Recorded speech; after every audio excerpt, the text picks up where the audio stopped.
happy. Benjamin Dixon, I'm so happy you're here Uh, and that no one can hear us right now. yeah, last time I was here, one of the people in the audience said that they wanted to replace him with me. So I'm not gonna talk about that. I'm not gonna say anything there because You know, that kind of made things uncomfortable a little bit.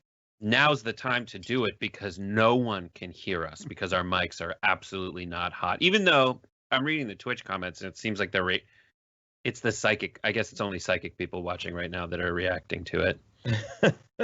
But I feel like a world where you host instead of John, I will say it will make John's life less stressful. Well, yeah, I'd be doing him a favor, right? Yeah, total John move, and he would do it too because he's so kind. That's what's annoying about John. You're like, yeah, go for it. But Oh, who has that many board games though? John and board game cafes? It's a tie. Ugh. Total John move to have board games. Half the board games I have, I think I have some behind me. Well, it's given to me by John. We have not purchased any. I think we might have bought one. He's your supplier? Yeah, he's my supplier. The first one was free. He's trying to get me hooked. He's a pusher.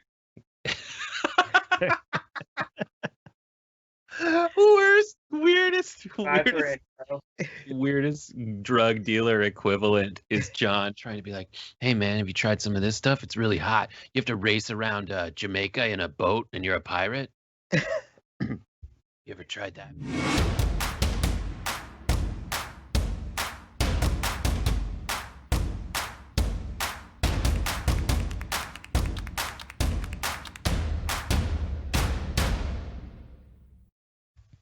It's Friday. Gotta get down on Friday. And John's not here, so we can reference Rebecca Black ever since his, quote, Rebecca Blackout of 1998 or whenever that song came out. But we do have, I think, if not a suitable replacement for John, then at least a fun-ass replacement. It's myself sitting in for him, Brett Erlich, and Benjamin Dixon is here with us. Benjamin, I thought you were talking about me being the suitable replacement. Hey, way to go, man! You caught me off guard. Oh no, we are both suitable. We've both been heavily, intensely vetted by the intelligence communities.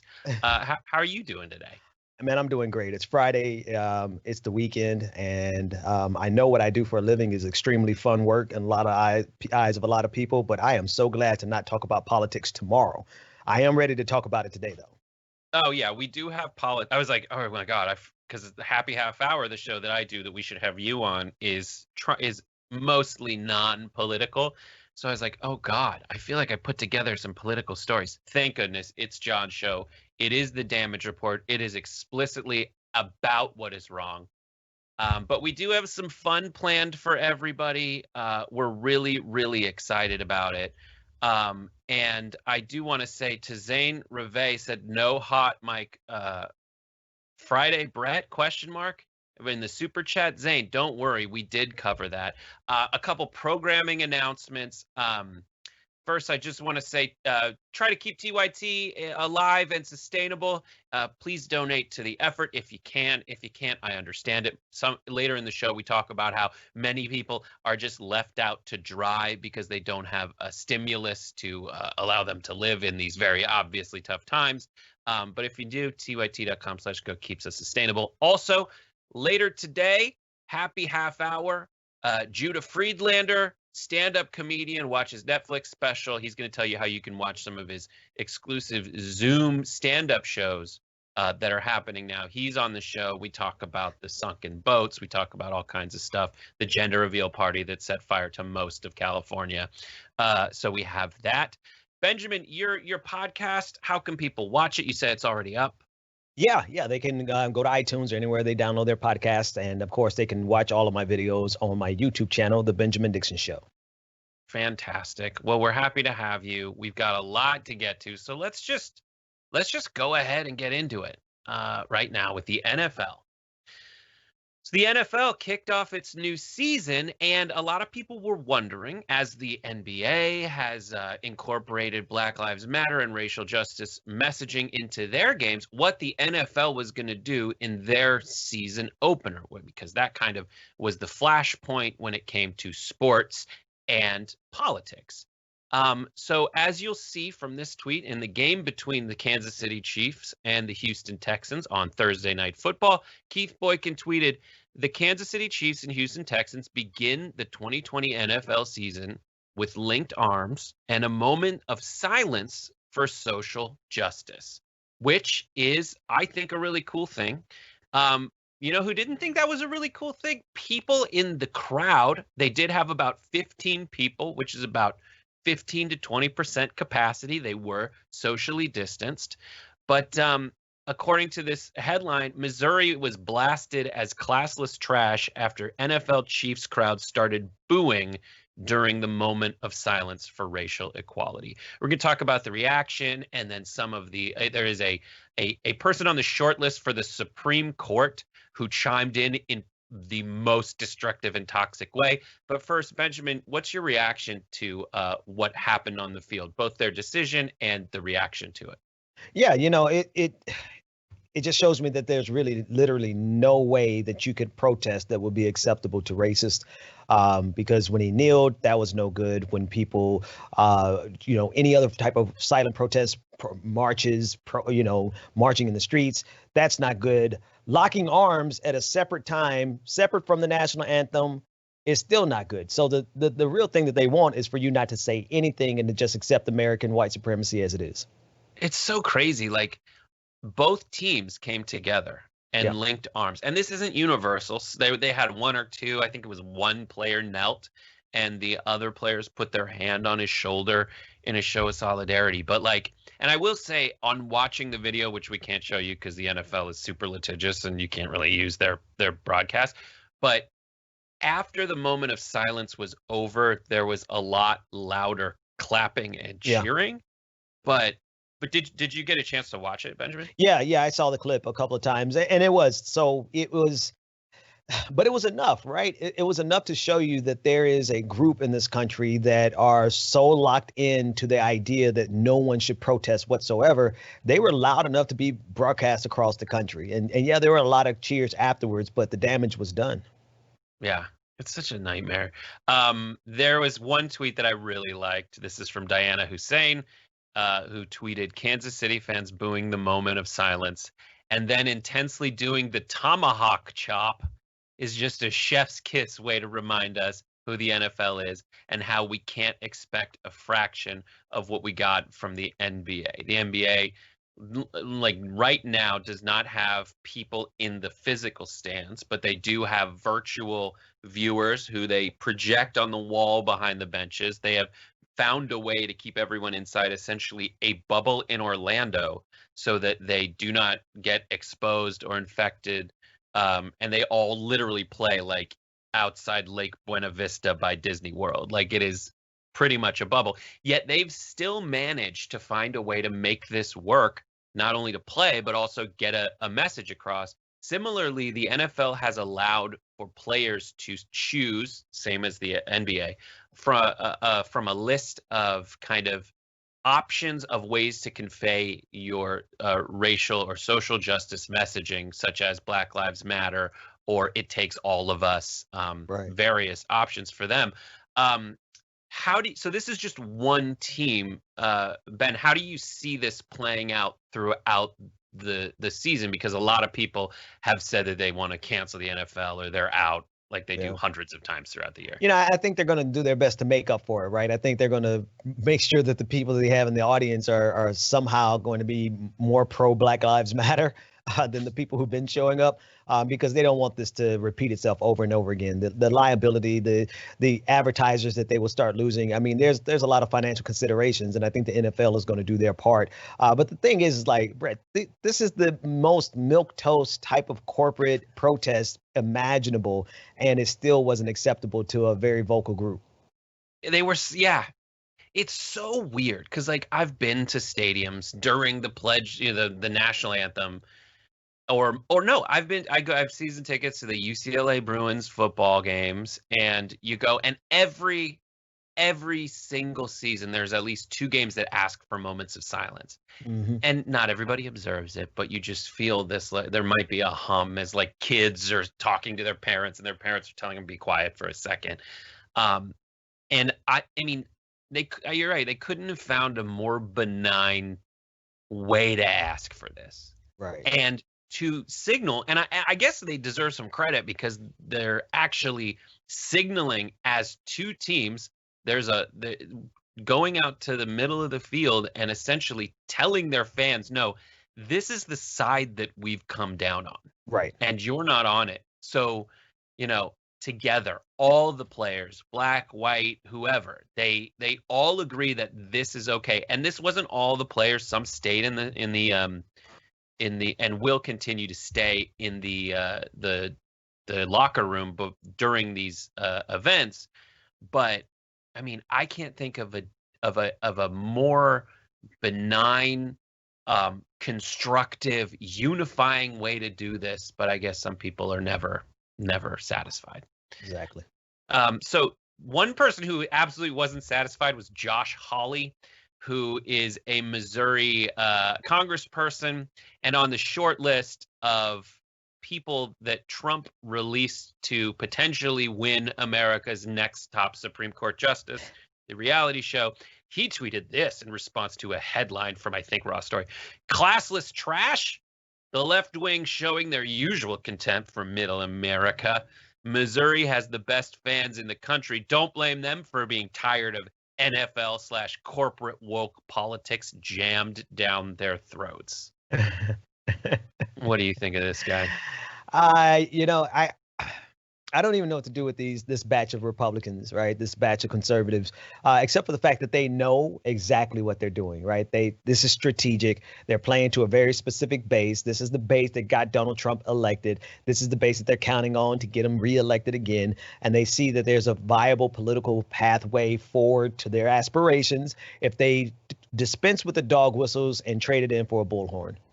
That's it. It's so crazy. I forget who it was. Someone that I follow on Twitter was like, maybe it was like Tommy Vitor or someone who basically said like, hi, I'm Josh Hawley. I got mentioned in a Trump article lately, so I'm just going to also outrage at the outrage thing. Yeah.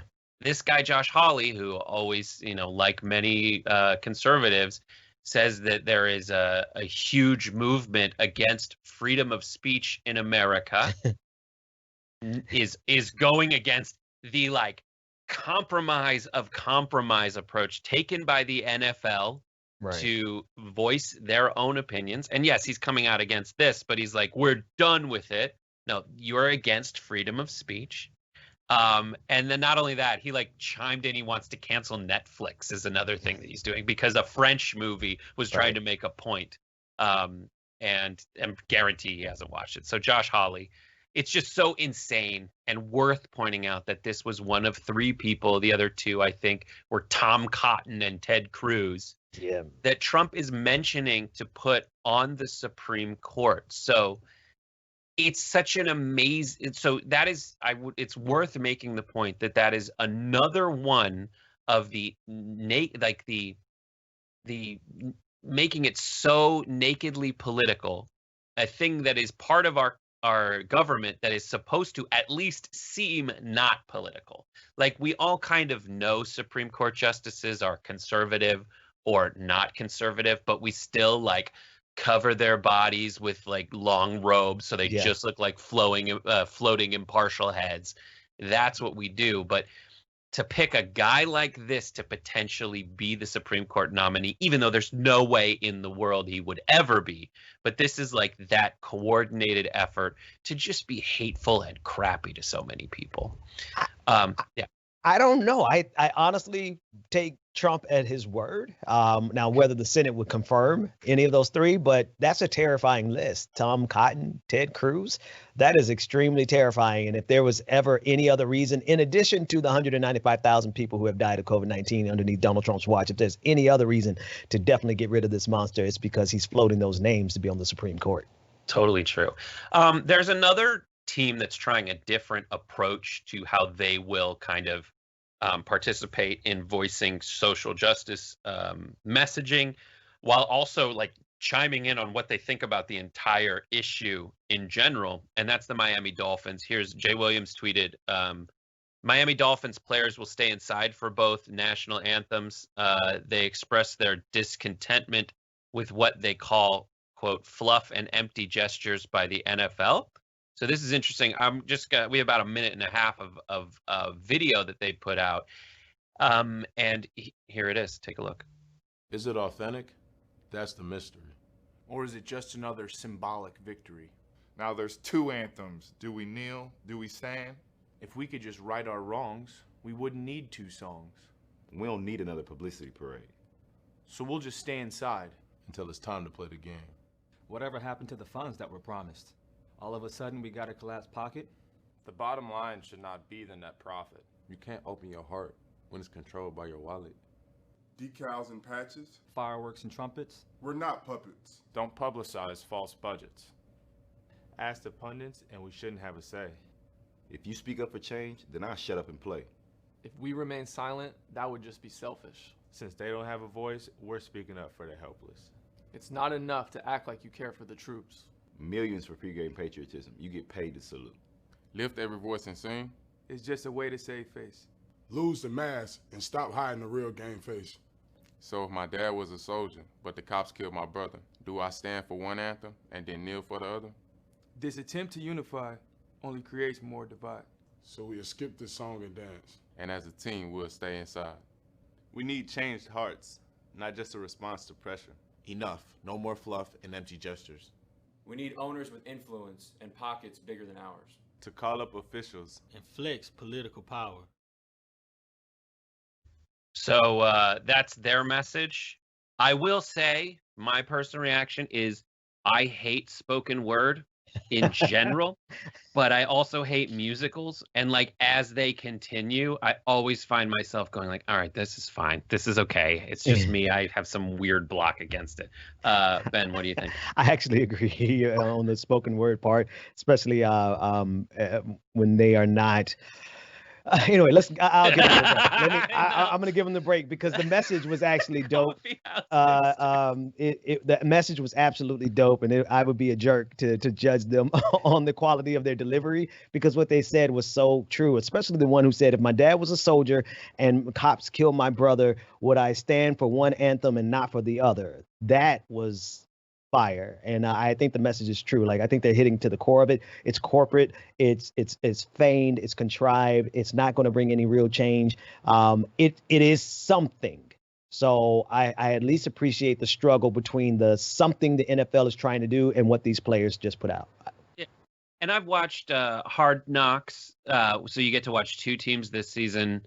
I'm sorry if you're not as into sports as I am, but I'm very into it. So I watched like 5 of them yesterday. Anyways, and not to belabor it, but you get to see these teams have real conversations. Yeah. And that takes it to the next level. And if you're wondering about the 2 anthems, they are not only doing the Star Spangled Banner, but Lift Every Voice and Sing. And so they're doing them back to back. And that's what they were talking about with the 2 different anthems. So there's that. We definitely do want to know what everybody out there thinks, and we'll read some comments. I know that the hype train on Twitch was at level 4. I didn't see if it came into the station, but if everyone's on the hype train, thank you for that, for making it happen. I do want to mention one little thing as that kind of brings together what we just talked about. And since it is 9/11, which is not only the anniversary of the terrorist attack on New York, but also my anniversary. So happy anniversary, wife. The weird. Thank you. Thank you. All right, so let's talk about Rudy Giuliani really quick. Rudy Giuliani is America's mayor, or at least he was until he started going to Ukraine to try to find ways that they were cool and America sucked. Anyways, Rudy Giuliani was asked by Maria Bartiromo how America has changed since his mayoral overseeing of New York since his term. And here's what he had to say. How have things changed? We have. I mean, we've become much more divisive. We've lost a certain percentage of patriotism. There was no I don't remember anybody taking a knee back in 2001, ever. I don't remember people burning flags. That had ended 20 years earlier. I don't remember people saying hateful things about America, how horrible we are, how horrible our founders are. We've got a whole movement, Hate America movement going on that we come up against today. We even have 2 different ceremonies because the other group is not reading the names. They're playing a recording. We have to remember it too, Maria, because it's not over. This isn't Pearl Harbor. Yeah. It isn't Appomattox. You know, those are over, and we're friends now. These people still want to come here and kill us, and we're defunding the police department that protects the #1 Islamic terrorist target in the world. They were feeding on weakness in the response that had been had to bin Laden in the past. We know that now. Can you imagine the weakness they see now with our police being humiliated, and they want to do away with our police department?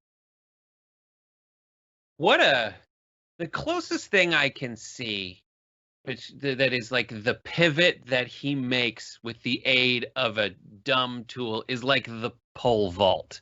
He's like running as fast as he can, and he needs to somehow connect 9/11 to people kneeling during the NFL.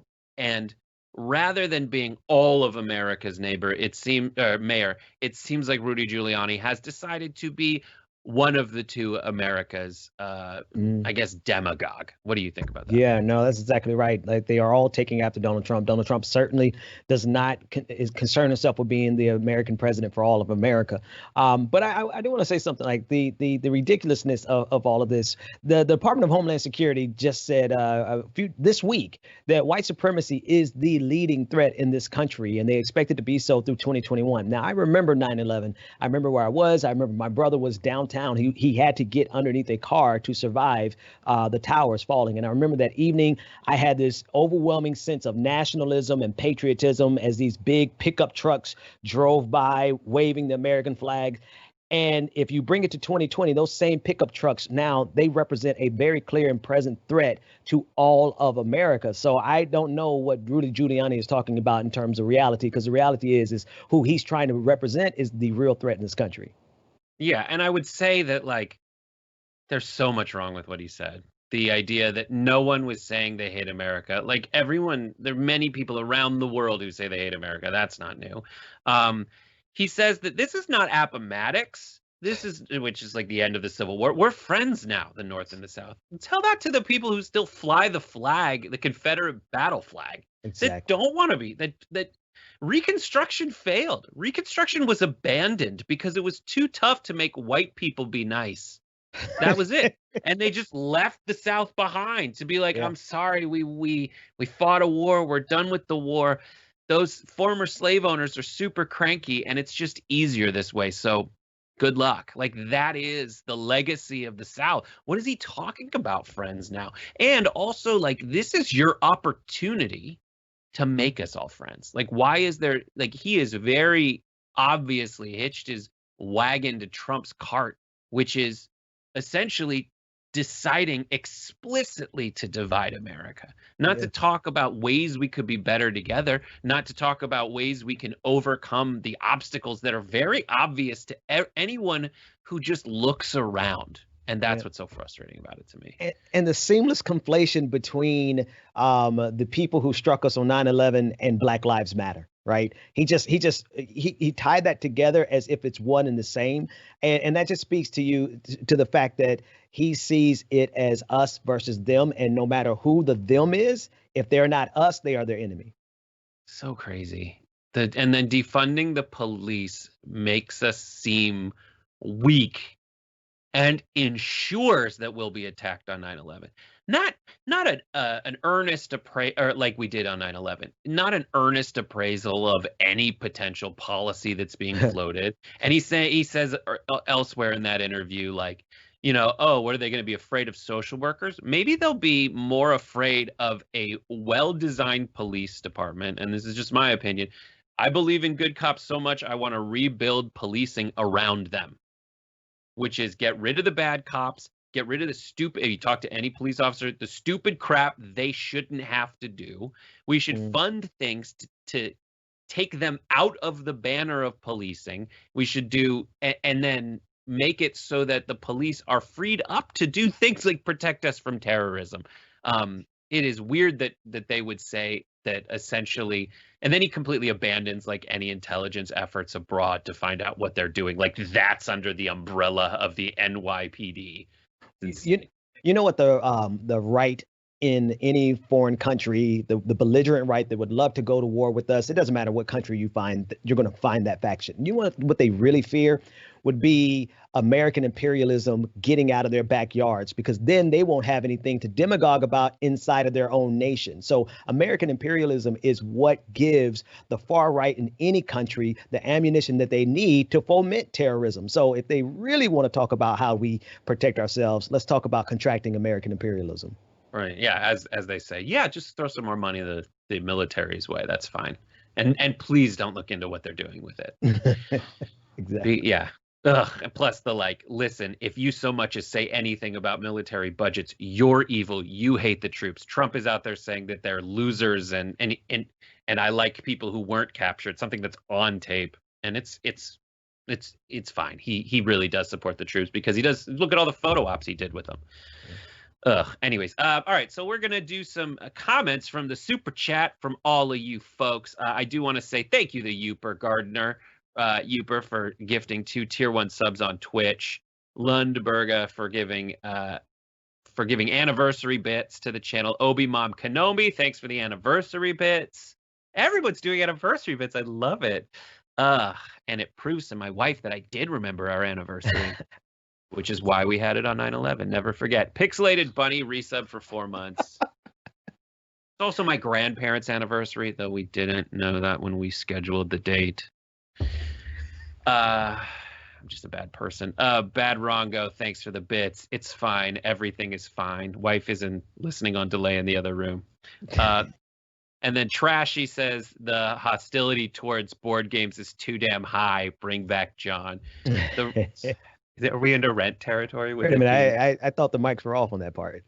Trashy is psychic. A lot of our people are psychic. And then let's do super chats. This duo makes me so happy, says Kai Allen. Amazing host, Brett. Of course you're awesome as always, Ben. How come I don't get the awesome as always? She said you were amazing, so I mean. But it seems like I'm just amazing right now. Okay. They know that you're a consistent, reliable source of I'm sure someone is going to send a super chat saying that you're amazing on a regular basis. I just feel it's coming before the end of the show. Thank you. Exoteric says, I love Brett and Ben. Always a fun show. Dango Bangle says, can we not have John back on Monday? No offense. See, this is how I don't get invited back. Thanks a lot, folks. What a weird thing to say no offense after. It's like, I really can't stand the real host of this show, but no offense, though. Putting the dang in Dango Bangle. Corey Baldwin gave us Canadian money saying, I've been to lots of board game cafes that don't have that many games. Discussing John's backdrop.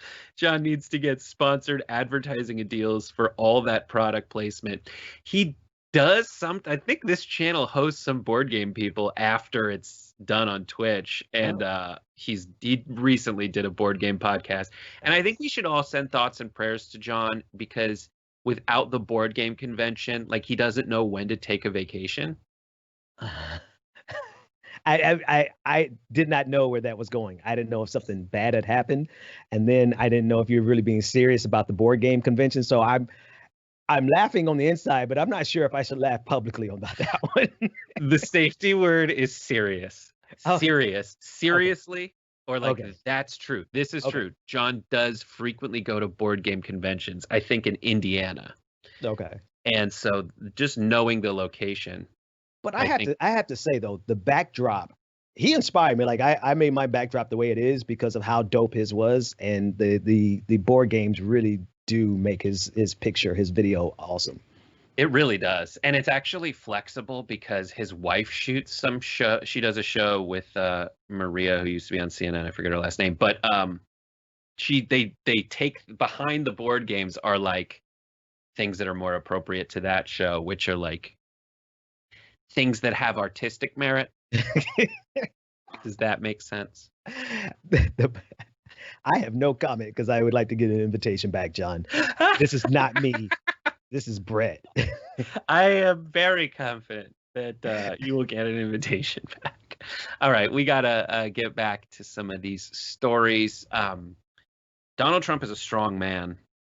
He's not only a strong man, he's also a strong man. So in the wake of the Bob Woodward tapes that came out, the 18 or so meetings or phone calls that Donald Trump had with Bob Woodward, the investigative journalist, one half of the group that brought you Watergate, essentially, Trump has been in recovery mode from all that high-level mistake making.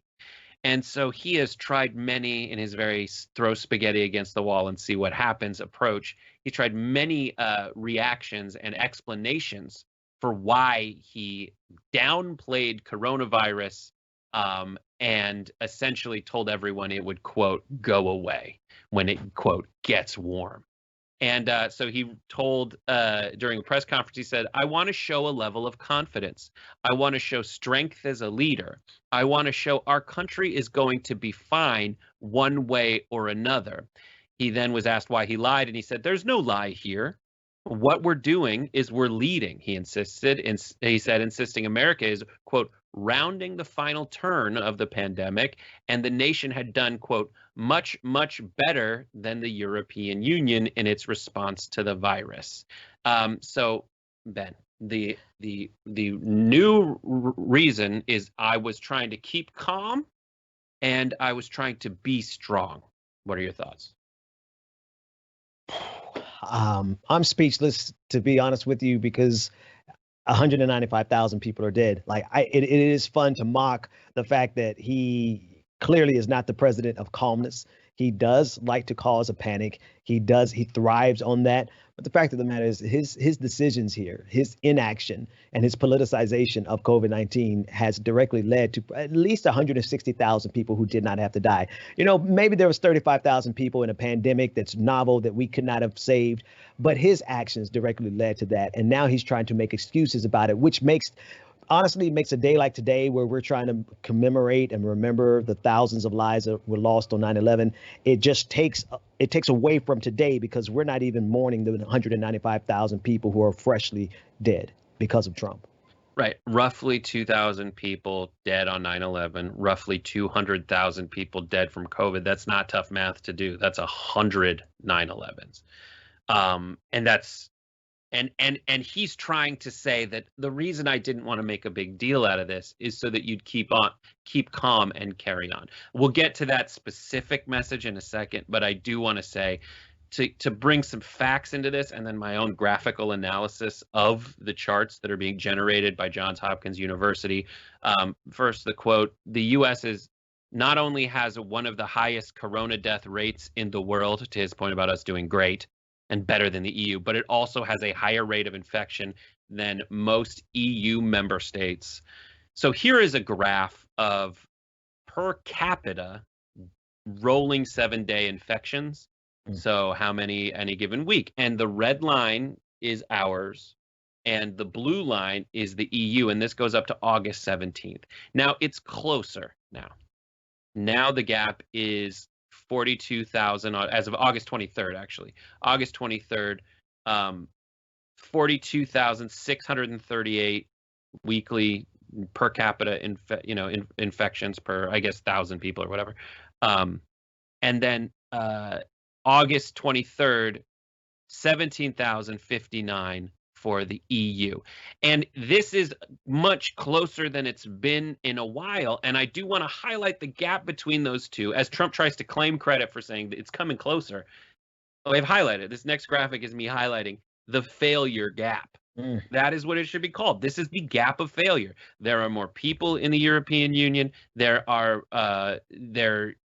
they knew about coronavirus about when we knew about coronavirus, and they were able to keep it down. And people in those countries have gotten back to some sense of normalcy, which is why the rates are going up. But they come together and they take actions. And to make this more solid in everyone's mind, what the failure gap is, I did some kind of graphical analysis and expanded on it. So so we'll go back to this graphic that we had. If you fill in and then flip it over, the next graphic is my adjustment. You'll see that the failure gap is explicitly Donald Trump's hairstyle. And that's an easy way to remember. The failure is unique to Donald Trump all the way to his stupid hair. Incidentally, I will add it is also the shape of Kentucky. For those of you who need a graphic reference, and those are the two, Mitch McConnell and Rand Paul. One is advocating for an emaciated stimulus package we'll get to in a second, but also the other voted against even the smallest stimulus package. Ben, what do you think? I think you have a passion for graphic design, and I really appreciate the graphical analysis of it. I will never forget that gap is a result of Donald Trump, which is true. Right? I'm going to try to shift and be serious here for a second. But it really is something. If Donald Trump is able to get away with the fact that he is responsible for so many deaths, if we can't hold him accountable for that, then we're not going to be able to hold any president accountable for anything ever again, because we're talking about 195,000 lives. And to him, this is just a news cycle that he has to survive. Yeah, absolutely. Here is another point that he tried to make. He said, as the British government advised the British people in the face of World War II, that's not when that happened, keep calm and carry on. That's what I did, says Donald Trump, man at podium. For those of you who want some historical context, according to the Washington Post, those uber popular keep calm and carry on posters, they were never actually used during World War II. In fact, critics noted that that message contrasted noticeably with many of Winston Churchill's famed speeches, Churchill, whom Trump reveres, which urged Britons to fight to the death, not to carry on as if life were normal. So he's so ridiculous. And just to and the calm aspect of it, the keep calm and carry it on, let's start with him playing it down. The Lincoln Project, as they always do, came together with some instances of Trump playing it down, even though he says he doesn't play down COVID, or trying to give weird reasons for playing down COVID. He's given both answers. Hannity jumped in front of the bullet he didn't need to jump in front of, saying that Trump always took it very seriously. Here's the Lincoln Project ad.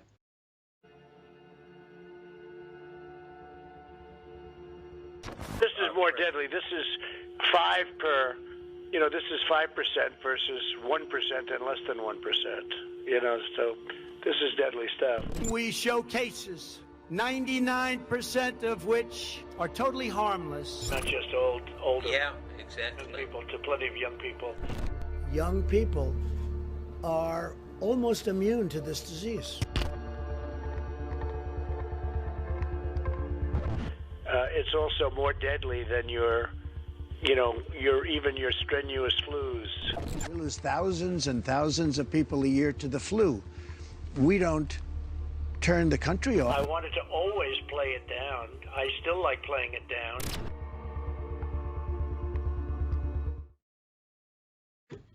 So he knew, he played it down. He admitted to playing it down, even though some people have denied that he played it down. It's just this weird thing he's been able to get away with, though he is losing nationally in polls, where so many terrible things happen in a row. He tries so many incoherent attempts to explain it away. Do you think it works? Do you think people see through it? And why has he been able to get away with it, Ben? Yeah, he's able to get away with it because he has a support base that no matter what he does, they will always support him. They worship him. I don't know if you saw that image that was going around Twitter yesterday of someone painted Donald Trump on the cross being crucified. And that really is how they perceive it, whether they would ever admit it or not. Because if you could stand by it, some of his supporters have lost loved ones right, to COVID-19, and they still support this man. And so it's a level of absurdity and obsession and a cult of personality that is protecting him. And the question is like how small is that group? How far can it dwindle down? Because I feel like the closer the person is to them that dies from COVID-19, the more likely they would turn on Donald Trump, because it's this far. It is where it is because of Donald Trump. Yeah. He just tries to give folks reasons to blame other people, which blows my mind because he is the executive in charge. It's so crazy. And it's so stupid. Speaking of stupid, let's transition to Meghan McCain. And actually, when there's a certain level of stupidity involved in sitting down with Bob Woodward and telling him all your secrets over the course of hours and hours and over a dozen interviews.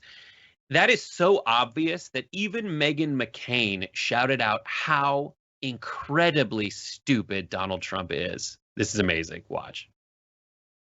There was a period of time when Nancy Pelosi was going to Chinatown saying, come around here, that it's racist to close the borders, that it's racist to put a cap on China. And I think it's bad all the way around. But going to the initial point of this Bob Woodward interview, I cannot tell you the levels of insanity and stupidity you have to be in politics to give 18 hours to any journalist on the record, period. If Bob Woodward said, hey, Meghan, what did you have for breakfast? I'd say, off the record, Bob, no comment. And then I would call my war room and I would call my spin room and I'd say, what does he want? What's going on? And what kind of angle does he have? Because as Republicans, this is almost famous all the time. They're the enemy and they are here to make you look bad. So the idea that you're going to let literally a shark come in the White House. What do you think is going to happen? For a Republican, the media is. I would never let my principal ever, under any circumstances, do an on-the-record interview with someone like Bob Woodward for a book. Sorry. Senator McCaskill said he's too stupid to be president. What I was going to say, Meghan, is yesterday. She was good. I like that Meghan sits back and she's got her pen. She's like, she was good. This is a political advisor, Meghan McCain, on the story.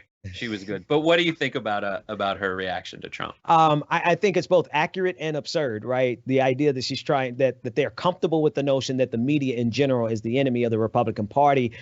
Then what's the problem with the Republican Party? Granted, we do have some pretty crappy media, but that's not all inclusive. Some of them are actually out there trying to report the truths. And so for her to be so definitive about the fact that the media is the enemy of the Republican Party, then we need to be clear what that means. That means the Republican Party is the enemy of the truth. Yeah, I agree with that. That's so funny. Like going back, Ari Fleischer giving was the press secretary for, communications director, I forget which, for Bush, and famously would stand there and just go, no comment. Like, get everybody in the press room and keep it so close to the vest and not share anything. And that is the war hockey era that she really identifies with. But it's absolutely true. And I think when you listen to some of the ways Trump conveyed that information to Bob Woodward, it really underscores the absolute hubris of the guy. Yeah. Who thinks definitely like Woodward, he's the guy that writes the books that do so great. And I'm so smart that if he comes over here and I get to talk to him for long enough, then I'm going to set him straight. He'll probably write the most glowing review of me. What could go wrong? And as we see, everything. That's terrifying, Brett. The way you just described that is so accurate, but it is a level of hubris and absurdity that really should definitely not be in charge of our nuclear codes, because my God, how absurd do you have to be to actually think that? And speaking of nuclear codes, he's going and talking to North Korea, I did a video about it recently where the line was something like, oh, Trump says it's unprecedented that he would be so great that he would be able to sit down at a table with Kim Jong-un. Finally we got a meeting. It's like, no, they always wanted to meet with us, you idiot. They always wanted our top executive. They've settled for our top rebounder. He sat with Dennis Rodman. They want Americans to come there. And Trump thinks he's so damn smart that he sends the American translator out of the room with Putin. He thinks he's so damn smart that he gets played by Kim Jong-un, who got all he wanted which was a photo op, and goes back to doing the same stuff that they did before. It's someone who doesn't know how stupid they are. And as I think I said on this show before, like in acting, when they tell you like how to act stupid, the key is to act smart. And that looks stupid because no one would have that confidence unless they were such an idiot. So great. Okay, well, let's do some more shout outs to our members and everybody. I would like to say Twitch activity. Semper Fire Dog resub for 7th month, our longest sub, day 1 founders badge. Semper Fire Dog. Good for you. Your subs always get overlooked, and we don't mean for that to happen.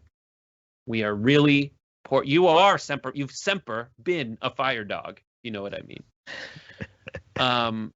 And then also Almost Handsome subscribe with Prime. That's 3 months. Everybody, it is September, which means you get some fun deals on subscriptions. And right now, what you should do, Obi-Mom Kenobi's doing it. She's gifting 10 tier 1 subs.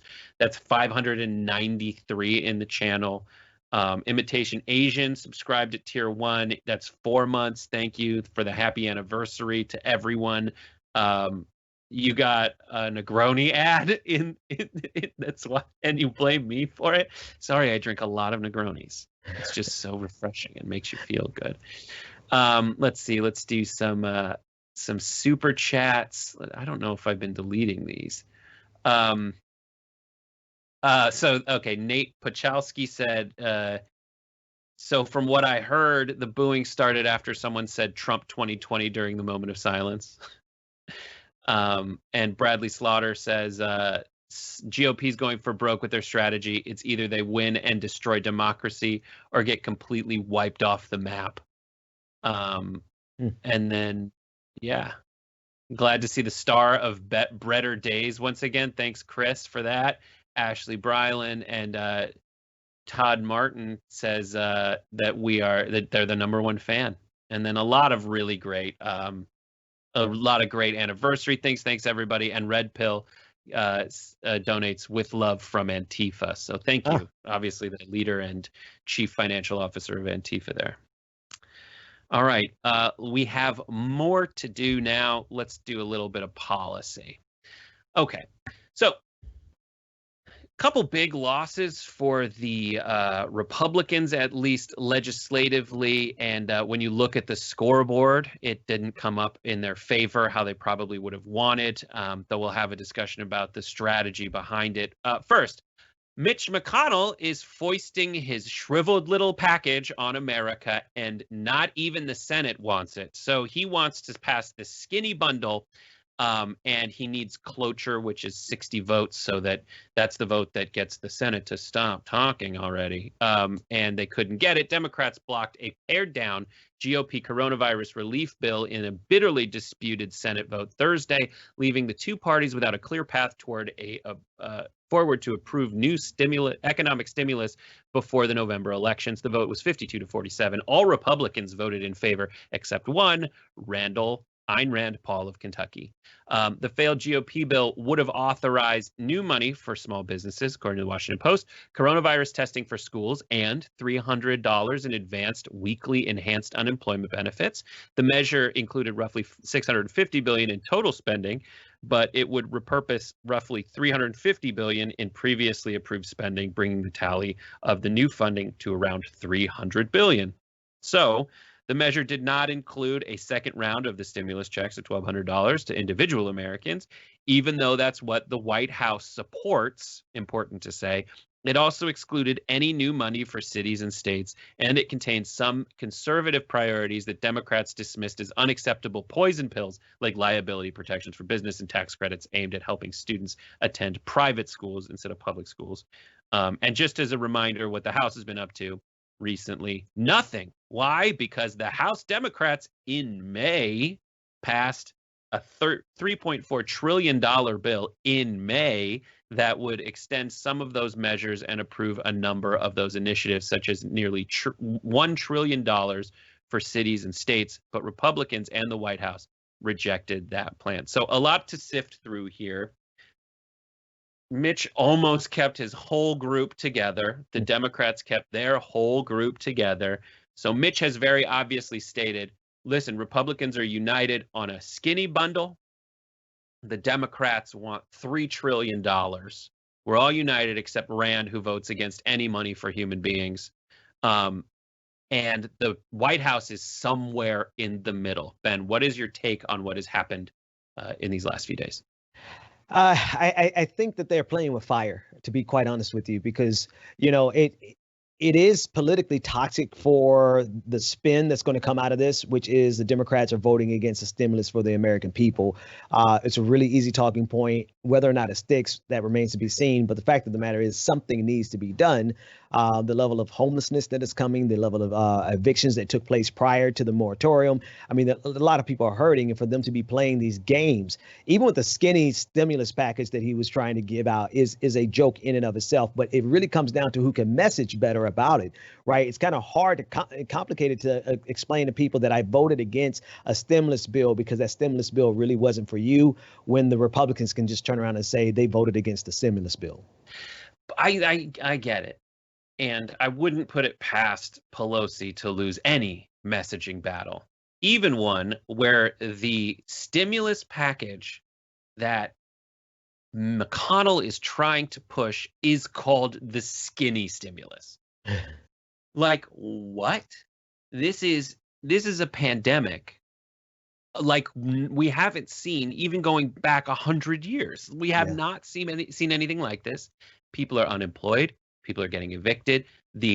Right now, the fundamentals of the economy are solidifying around like a gig economy and giant businesses. Yeah. And that's it. And the things that need to be part of this messaging war are Mitch McConnell is going for a skinny, shriveled, emaciated package that isn't going to help anybody. And not even the president thinks that's a good idea. Why would you want the White House to come around that? Or why would you want the Democrats to coalesce around that? And also, meanwhile, on the other side of it, like Mark Meadows is trying to broker the deal and act as Mitch McConnell. So the Republicans are all over the place on this. They haven't been able to come up with a coherent message, which sounds a lot like what happened around, the failure legislatively around the healthcare reforms they were trying to do. They just can't get it together. So as much as everyone says Mitch McConnell's such a genius, this has fallen apart. It seems like he's so confident that either Americans will either believe that Nancy Pelosi is super weak, or some weird thing where now they're concerned about deficits, or they think Americans believe this is all fake. Yeah. And why would we pay for anything except helping small businesses again, which was the one thing. It's like the Social Security of these bills. It's like the thing that's popular. Yeah, he's playing with fire with one exception. Like the way you just package that and message that, the skinny bill, just downright anemic bill that Donald Trump even wants to do more. That is an effective message that I have yet to hear from a single Democrat in power. So if the Democrats actually got their messaging together, I would be convinced that this would fall at the feet of the Republican Party. And here's why that matters, because eventually the people are going to have had enough, right? People are only going to be able to take so much. I think the gambit that Mitch McConnell is playing here is that the American people will just put up with anything. I don't know that that's the case, especially when you're starting to have families that can't feed their children. And so when you have if that ever makes its way to like lower middle class America where they can't feed their children, then there's going to be hell to pay. And if the messaging was effective, it could be directed to the people who are the real culprits, because like you said, the Democrats at least tried to put something on the table back in May. Yeah, and maybe the thing is, where are most people? I will say that they're in cities, and maybe this leads toward them actively trying to sabotage economics within cities more than they've been sabotaged by coronavirus. What's the worst that could happen? And one of the things that they fought against in this bill that is not included is money for states and municipalities. So essentially it goes to like a discretionary decision for the Trump administration, they will funnel money to states, Republican states, and they'll just withhold any kind of federal funding program anywhere else they can, because Trump doesn't care to understand it or really appreciate the like constraints on him legislatively and judicially. It's crazy. But Trump did receive another loss in the census. So let's talk about that. A trio of federal judges in New York City told Trump he could not go forward with his executive order to make sure that he gets a list of only the American citizens. So a trio of federal judges in New York on Thursday ruled that President Donald Trump's order to exclude undocumented immigrants from the census count was unlawful. Trump's July memorandum, to remind you all, claimed that the undocumented immigrants should not be counted in the census for purposes of deciding how many members of Congress are allocated to each state. Trump's July order did not change who would be counted in the 2020 census, which counts every person, but rather directed Commerce Secretary Wilbur Ross, who I think he took this job after he lost the job as Crypt Keeper in HBO's series, Tales from the Crypt, whose agency oversees the U.S. Census Bureau, to provide the president with a count of the entire population and a second that excluded, quote, aliens who are not in a lawful immigration status. So they stopped him from doing this. Benjamin, what do you think? I think it's the symbolism of it that he wants to go after more than anything else. So this is a loss, and it's a victory for us, a loss for his side. But the messaging is what he's going after. He wants to continuously pander to that particular part of their base that seeks this type of xenophobia, right? And so win or lose, in a way, he still wins because this fuels his base in a way that maintains his support no matter what he does. But we can't negate the fact that this is a victory in terms of counting for the census. Yeah, it's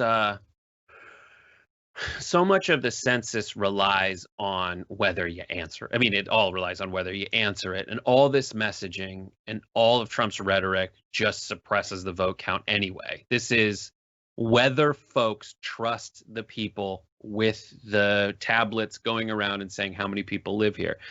In a normal setting, even with undocumented immigrants or even lawful immigrants who are just skeptical of the Trump administration for good reason, because there have been people who are here lawfully who have been sent to their countries of origin, and we only later find out that happened. This, as you say, like, just intimidates people and suppresses the count and is giving people in the Trump camp more reasons to go, yeah.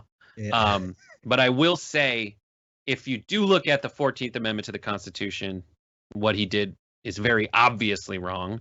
Right. It reads, and I quote, "Representatives shall be apportioned among several states according to their respective numbers, counting the whole number of persons in each state, excluding Indians not taxed," just to give you a feeling that it was actually written when those three amendments were passed. So, like, yes, it is. It still has some weird language about Indians not taxed, but yes, we don't apportion people.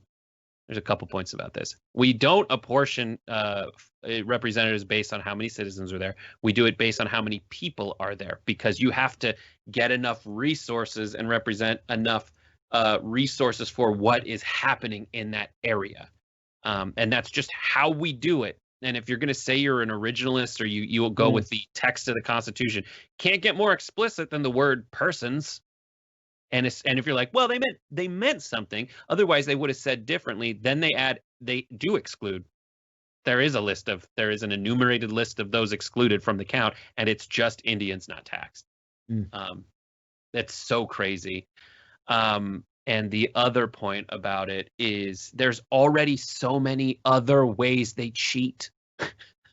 The gerrymandering. Yeah. And that's kind of hinted at in this decision, where the judges essentially looked at it and said, hey guys, you want to know something? This is going to last 10 years, and we just cannot allow you to do this right now with this weird last minute flex, because it will be 10 years that this affects. So that's all right. We have almost reached the end of the show. How you hanging in there, Ben? Oh, I'm good, man. I'm good. I've been enjoying it. You're just kind of laughing at all of your different things that you do. They're interesting. They're funny. They're great. I love it. Well, this is me so close to the end of the week because Asher will be producing Main Show with Aishwarya. I'm headed off for an anniversary party. Congratulations. Enjoy. It's just the two of us. It's going to be great. Let's do a couple more super chats and whatnot. Thank you. Finally, Sparkles the Moon Squid says, Brett, you are the most amazing and the prettiest of all. Thank you. Now I'm getting to that section you said would absolutely happen. I knew it was coming. Because I was noodling for it. Give me the compliments. New York. So Brett, you're always amazing, says Tanika, I don't know how to say it, but then Sparkles the Moon Squid and Tanika both love me very much, and I feel the same way about you, even though we've never met, but words speak volumes. And then Marty Hunt gave a super chat saying, if New York City were their own country, they'd have the 23rd highest funded military in the world. That's right, the world. Good God. Rodney Fong says, a donation on behalf of Ben and Brett toward John's board game convention. There it is. Given how many board games he owns, he could have the convention at his house. Awesome. So we're doing well. Thanks for the party bits, Bad Rongo. Skatari gave a tier 1 sub. And Darth Duck got it. So good. That's fantastic. And Fire Hazard subscribed with Prime. All right. Let's do this Donald Trump Jr. thing really quick, and then we'll get to garbage people. Okay. This almost slipped through the cracks, didn't it? Donald Trump Jr., amid his father's horrible, horrible week, almost evaded us with this insane statement that he made about the 17-year-old shooter in Kenosha who killed 2 people and was arrested for murder. Here is the conversation that he had with Extra. What are your thoughts on Black Lives Matter and the movement that's currently going on in the country? The phrase Black Lives Matter is obvious. No one in America, says anything else. Yes, they are. We can say, no one that I know. But why hasn't the Trump administration or President Trump condemned what happened in Kenosha with Kyle Rittenhouse coming across state lines and murdering 2 people and injuring another? We're waiting for due process. We're not jumping to a conclusion. If I put myself in Kyle Rittenhouse, maybe I shouldn't have been there. He's a young kid. I don't want 17-year-olds running around the street with AR-15s. Maybe I wouldn't have put myself in that situation. Who knows? But we all do stupid things at 17. But again, I think we have to. A little bit beyond stupid. Really stupid. Fine. We all do stupid things at 17. Do we shoot people and do we do that? Just that? Do we do what he did? I don't know. It seems like he wants to give him a pass for that. What do you think? Yeah, no, he's working overtime. They have no intention of ever engaging in good faith with us. They knew what this kid did was wrong, but they are doing their job of making sure that they muddy the waters enough so that people can just kind of wash their hands of it. And it's not so much that they care about Kyle Rittenhouse, particularly as much as they care about protecting this hermetically sealed ideology that they have, that everything that they do is right and everything that we do is wrong. Is there anything that he does that's even remotely earnest? Like, what is the earnest, like, what's going on in his head when he does this, I guess? The only thing I think he does earnestly is the drugs that he did before his speech at the RNC. Ghostface was amazing. I did want to know what Don Trump Jr. made, like, what was a young Donald Trump Jr.? So we raided Getty Images and found this. Oh boy. Some of the decisions he made, like that hair, my friend. And he's just trying to be his father. It's so transparent. It's so obvious. This is in 2005 when he was 28 or so. And then there's always this meme that's, why do Donald Trump's sons look like every bully from a 90s kids movie? You're right. They going to prom together. I don't know. To own the libs. So ridiculous. I do want to say there's something very obvious to me that jumps out when he says, listen, we're Trumps. When we're Trumps, we just like if you're 17, you do some stupid stuff. And he also said, I want to let the legal process play out. Trump took out a full-page ad for the Central Park 5 to get, essentially, he didn't say it explicitly, but it was very obvious. So the Central Park 5 to give you an idea of the ages. And again, they did not do anything, but just to put you in a perception of if someone did something, this is completely in his own framing. Do we let them get away with it? So we have 14, 14, 15, 15, and 16. So that's younger than that. Nowhere along the way. And again, they did not commit the crime, but at no point was Trump like, well, they're young and let's let the legal process play out. And then afterwards, he did this full-page ad in the New York Post or Times saying, bring back New York Daily News, bring back the death penalty, bring back our police. And then recently, when it was absolutely, I know this is father and son, but when it's absolutely confirmed a decade and a half before that they did not commit this crime, here's what Trump said about the Central Park 5 when he was confronted about his feelings about it. He said, you have people on both sides of that. So ridiculous. So ridiculous. These guys suck. And it is the things that they go after anyone else for when it's like trying to make a comparison. They won't let slide. They completely change it. And try to turn it on its head and set up straw men the entire time, mischaracterizing what the other side is saying. I am not mischaracterizing what Donald Trump Jr. said. His excuse for this kid is, yeah, we all do some things when they're stupid at 17. Some people don't have the luxury of having the president of the United States excuse them because they're like white idiots who thought this would be fun. Okay. I do. Yeah. The other thing I was going to play for that segment is super depressing, so we're not going to do it. All right. Let's read a viewer comment or two, and then we'll wrap up the show with garbage people. I do want to say Bad Rongo. Well,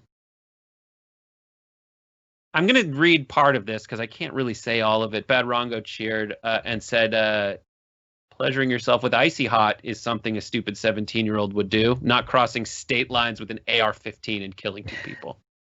Sounds like you're speaking from experience there. That was a little detailed. Was the Rongo good before that experience, and that's why you're Bad Rongo? Bad Rongo. That's how you discipline. Okay. It is Friday. Couldn't be more Friday. Gotta get down. Okay, so here's what we're going to do.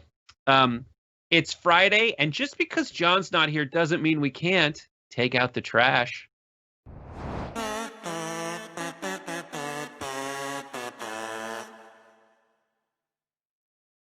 It is garbage, people. Anyone can play. You guys actually played and responded to a poll, which we'll get to later. But mirror, mirror on the wall, who's the garbagiest of them all this week? Benjamin, you have a garbage person. Who is it? I do. And when you're looking to take out the trash and you're looking for someone who's truly garbage, you can never go wrong with someone like Pat Robertson of the 700 Club. We have a mashup of clips of what he said just last night about the Black Lives Matter movement. Athletes used to be terribly, admired by all of society. They had a very, very positive rating.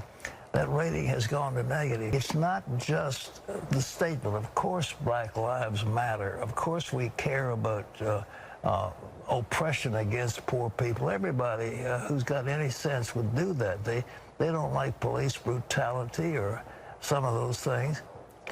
Marxist communism. They're talking about destroying the nuclear family. They're talking about destroying, essentially, Christianity as being racist. Now, all the way through, they want to upend the capitalist structure and destroy America. Now, if some athlete wants to get an endorsement, if I were a corporate head, I wouldn't give 10 cents to pay him to endorse my product. I don't want to go along with a lesbian, anti-family, anti-capitalist, Marxist revolution. We don't want that for America. A lesbian, anti-capitalist, Marxist revolutionary, where do we sign up? Like this just shows you that our values are entirely different, right? But the emphasis that he's putting here on lesbian, he's trying to scare people away, trying to scare Christians into their corners. But listen, there's just two entirely different types of Christianity at play in this country. Pat Robertson and those people who worship Donald Trump and see literally nothing wrong with all of the things that this country has done to marginalize people throughout history. The real problem isn't America's crimes and America's sins. It's the fact that you are an anti-capitalist, lesbian, black woman that is leading this kind of movement. So this is why I think Pat Robertson, as usual, when we play a clip of him, he is garbage. So you forget about Pat Robertson. That's what you can never go wrong with it. It's so good. It's so good. The 700 Club. I always forget how long it's been on the air, and then I remember 700 years. The idea that he's talking about, he's destroying Christianity and capitalism. That's a good impersonation right there. That's great. Just act like he died 6 years ago. I was struck by lightning in holy water, and I'm still. I had to look extra close to see. I'm like, what's wrong with his eyes? I had to look really close to see if he was wearing glasses, but he really looks like a set of really shriveled. Well, yeah, you can imagine what he looks like.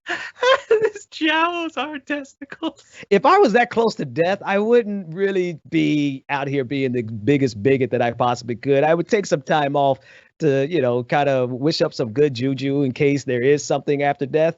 But he's going to ride this bigotry train all the way to his grave. He's wearing a mock turtleneck. In September.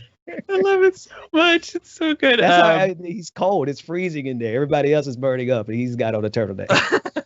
The Lord's my air conditioner. But then also like the capitalism, I'm crying. The capitalism and the Christianity, it's like I went to Catholic school and I also watched Jesus Christ Superstar. So I know that one thing that really got Jesus mad was when you let the merchants into the temple. Yes. And he's just like, house of prayer, not den of thieves. And the 700 Club has been perfecting the den of thieves approach for 7 centuries, bordering on the millennium. Oh, I loved your garbage person. Can you top mine? No, I can't. That's very obvious. My garbage person, however, I would like to thank Trashy Plays, our moderator on Twitch, for Trashy is great.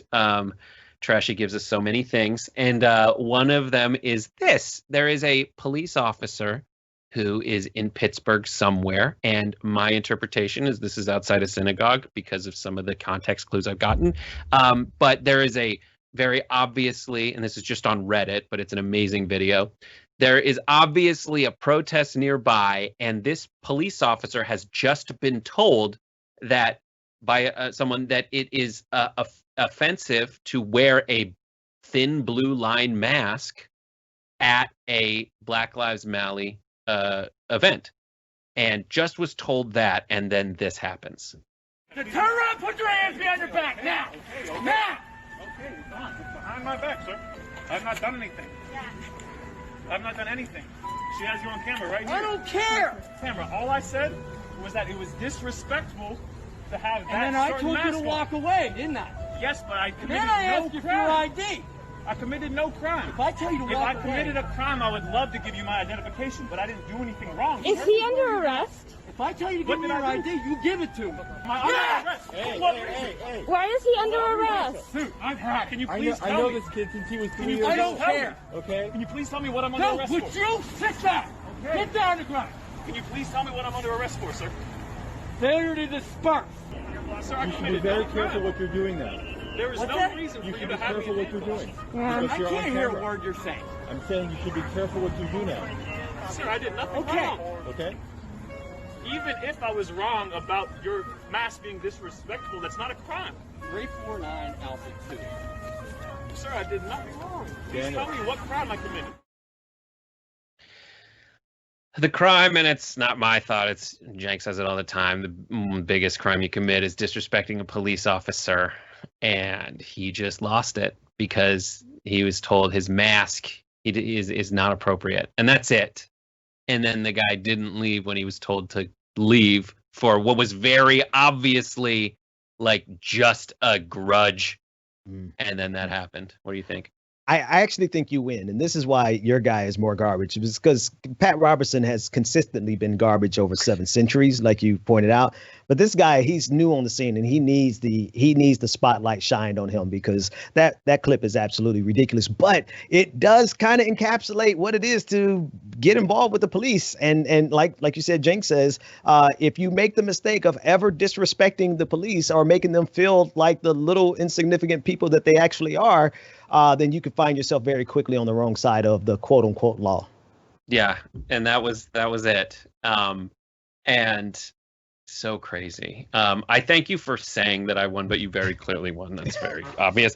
But let's toss it. So that's my garbage person. What did you guys think was your garbage person? We did a poll, and if history repeats itself, thousands and thousands of people voted. 7,000 people voted. And garbage day is upon us. Our viewers have clearly stated, and this is frequently the case when Trump is on the list, Donald Trump for downplaying COVID when he knew the dangers, 71% of you.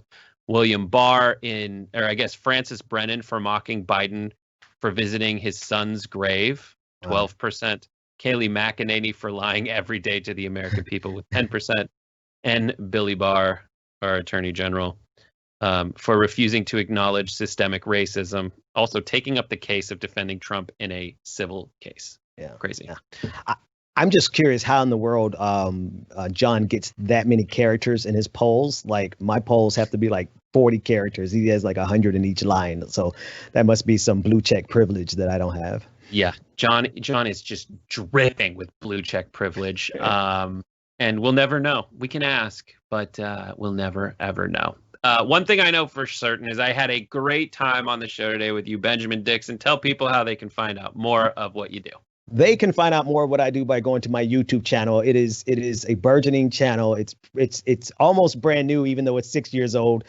Go subscribe to my channel. Help your boy out get over 50,000 subscribers. Fantastic. Everybody do that. So thank you for joining us. We're going to say goodbye to you now, but then everybody else is going to stick around, and we'll do some viewer comments. So thanks a lot, Ben. Take care, everybody.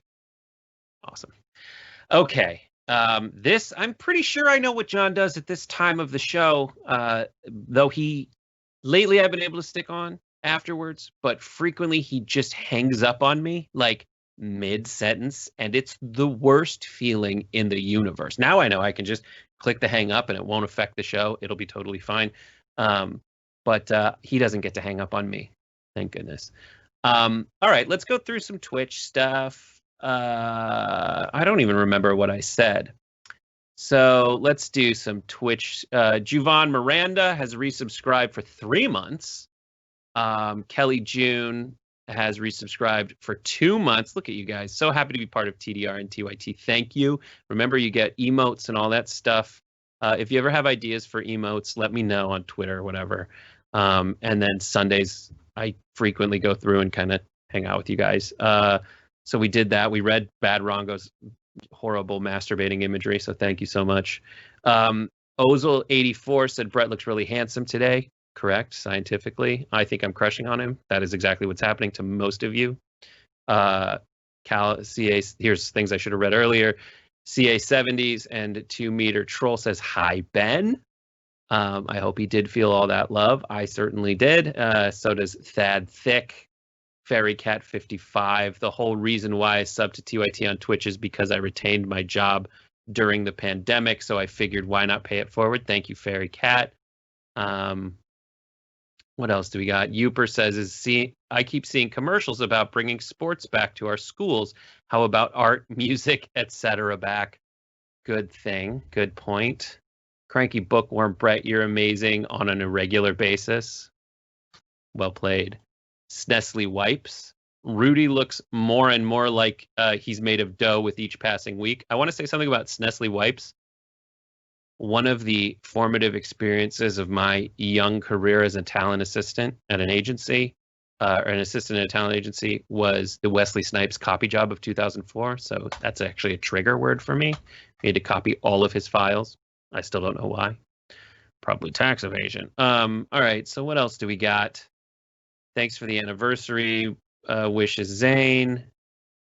Pixelated Pics gave super chat saying, not passing a bill to fund local governments is defunding the police. Good job, GOP.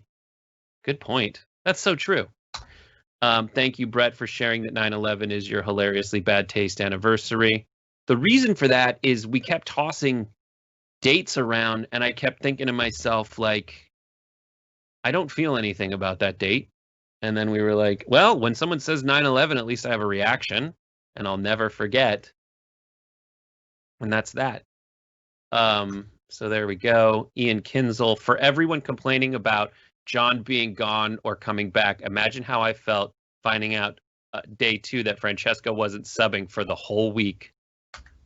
Bad news. We'll make sure that's set right. Tuba Buddha, sorry for mispronouncing. Tuba Buddha, great name.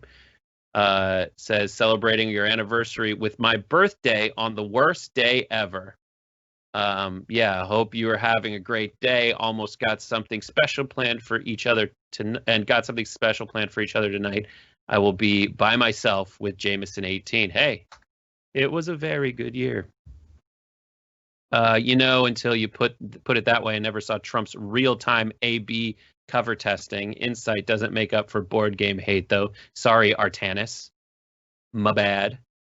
What else? Franklin Sharp Slicer gave saying, Rudy, oh Rudy, a good reason to take Quaaludes before I forget. And thanks for the congrats on Happy Half Hour. Our brains we can scour. Was I supposed to read that right? Congrats to Brett. Happy Half Hour. Our brains we can scour. Just don't puke for at least 8 hours. I'll be doing some driving, so I'll try not to puke. COVID Thailand gap. Brett Thailand failure gap. Love it. Thanks, Zane. Oops, I just deleted the wrong thing. Brian. I'm going to read them all. Forget it. Brian says, of course, Brett's always awesome. I said handsome, but I'm not. Someone else said that. Awesome as well. Love the work done on Damage Report and TYT. A lot of garbage people to choose from this week. That was the most difficult thing to do is narrow it down. Keep calm and carry on is also what Pharma says to sick people, says Kiana Long.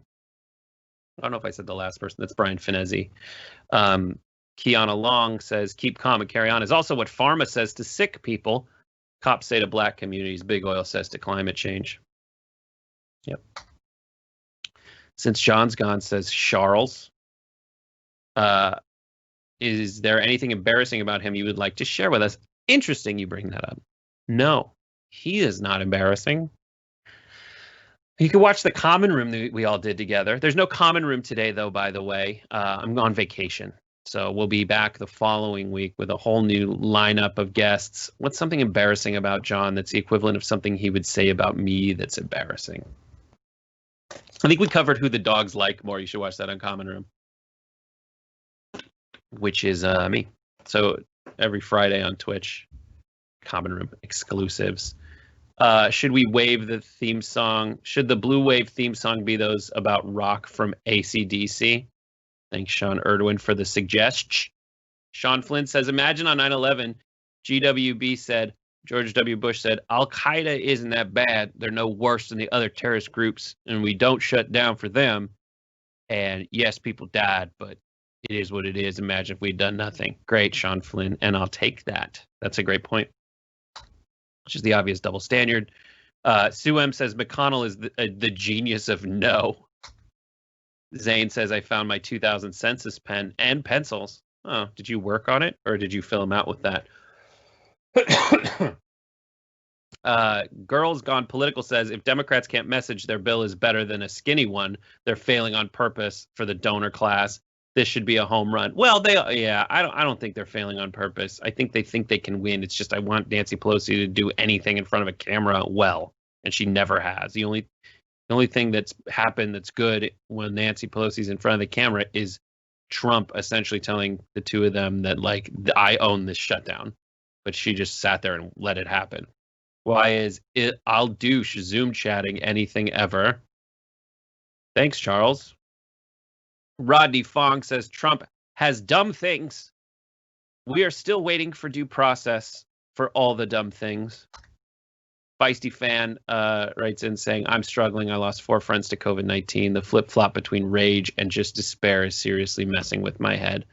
I'm sorry, feisty fan. That sucks a million farts. And that's how I cope with tragedy, saying the word fart, and try it. But I do want to say that sucks a lot. And hopefully what we're doing is fighting for you as a way to kind of make it through all this horrible, no good, very bad stuff. All right, guys, I think that's it. I think I got Almost Handsome and Obi Mom and Imitation Asian. Yeah, we did all this. Semper Fire Dog. Again, Lithosh. Subbed tier 1. Lynn53 subscribe. That's a 4-month streak. Damn. Pixelated at tier 1. We love you, Pixelated. That's 4 months. Youper gifted 2 tier 1 subs to the community. That's 39. Thanks, Youps. No Youper super. Idiot. Skatari said that. Kelly June. Good God. All right, y'all. We were coming up with who we want to raid in all of this. And we got some Thad Thick sending love to Feisty Fan. People seconding. God, Twitch community is so great. We love you so much. All right, let's come up with who we're going to raid on Twitch. Everything will be good. Adaris made a great point. I do want to say this. Is McCain's father gave plenty of hours to journalists, but we know which journalists he could use. That's true. The McCain train was always, he would just walk around in it and talk to people. Like, he was famous for having the most. That's a really great point. Brett, pick your game, man. Love you, though. Pick up your game. I don't even know what I did wrong. Probably something terrible. Tweets. Yeah, that's it. All right, kids. Let's raid live streaming travel. We've got some Hasanabi recommendations, but that's it. All right, I'm going to call it a day. Y'all figure out the raid, and then I'm getting the hell out of Dodge. So thank you so much for watching. The Damage Report returns Monday with Jonathan Matthew Iadarola. His name isn't Jonathan. John Matthew Iadarola. And we'll see you then. Thanks a lot, everybody.